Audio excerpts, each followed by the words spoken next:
ये कहानी अरविंद और श्वेता की है, जो एक दूसरे से बहुत प्यार करते थे, लेकिन सिर्फ एक गलतफहमी की वजह से सब बर्बाद हो गया। अरविंद और श्वेता में बहुत गहरा प्यार था। दोनों की शादी को 5 साल हो चुके थे, लेकिन उनकी ज़िंदगी अभी भी अधूरी सी है, क्योंकि इनके कोई बच्चा नहीं है। फिर भी उन्हें विश्वास है कि इस साल इन्हें बच्चा हो जाएगा। दोनों के बीच इतना प्यार है कि ये एक दूसरे के बिना बिल्कुल नहीं रह सकते। बच्चा न होने की वजह से अरविंद के माँ बाप श्वेता को कभी कभी ताने मार देते हैं, और श्वेता भी सुन लेती है, क्योंकि उसे यकीन है कि उसे बच्चा ज़रूर होगा। यूं ही समय बीतता चला गया, और एक दिन जब अरविंद ऑफिस से घर आ रहा था तो उसने श्वेता को बाजार में किसी दूसरे मर्द के साथ देखा।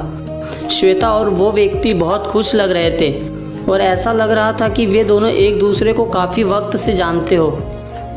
अरविंद घर आ गया और फिर थोड़ी देर बाद श्वेता भी आ गई।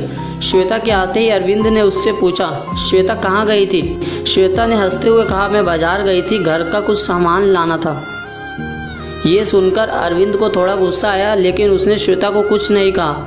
उसके बाद अरविंद ने श्वेता को कई बार उसी आदमी के साथ अलग अलग जगहों पर देखा, और एक दिन अरविंद ने देखा कि वो आदमी श्वेता को घर तक छोड़ने आया था।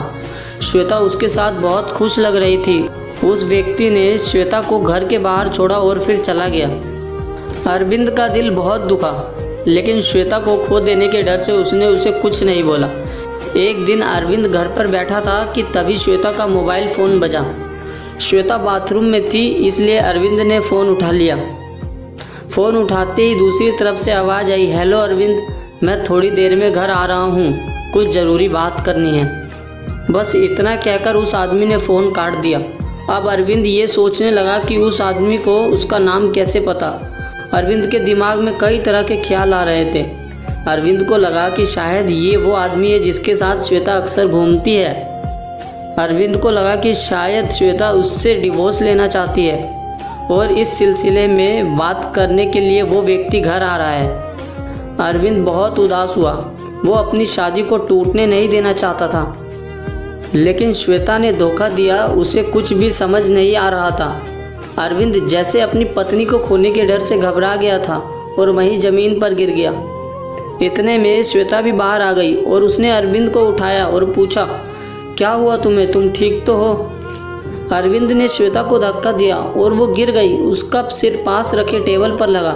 श्वेता कोई हरकत नहीं कर रही थी। कांपते हुए हाथों से अरविंद ने श्वेता को अपनी बाहों में उठाया और देखा कि उसके सर पर बहुत गहरी चोट लगी है, जिसकी वजह से श्वेता बेहोश हो गई। तभी अरविंद की नज़र श्वेता के हाथों में पकड़े हुए एक एनवलप पर गई। उसने एनवलप खोला तो उसमें लिखा था, डियर अरविंद, मैं तुम्हें कई दिनों से बताना चाहती थी, लेकिन सोचा कि तुम्हें सरप्राइज़ दूँ। मैं पिछले कुछ दिनों से अपने इलाज के लिए एक डॉक्टर के पास गई थी, और वो डॉक्टर मेरा ही कज़न था, जो बचपन में फ़ॉरेन चला गया था। उसने मेरा ट्रीटमेंट शुरू किया था, और अब मैं 2 महीने प्रेग्नेंट हूँ। आज मैंने अपने उस कज़न को खाने पर बुलाया है। तुम उससे मिलकर बहुत खुश होगे। तभी दरवाजे की घंटी बजती है और अरविंद दौड़कर दरवाज़ा खोलता है।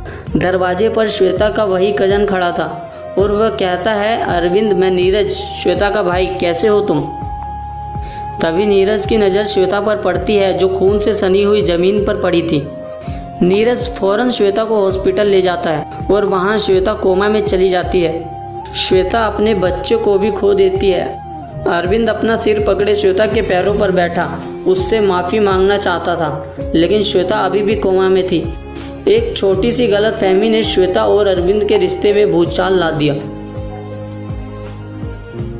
दोस्तों, ये कहानी हमें बहुत बड़ी सीख देती है। गहरे रिश्ते में किसी भी नतीजे पर पहुंचने से पहले अपने पार्टनर से बात जरूर करनी चाहिए।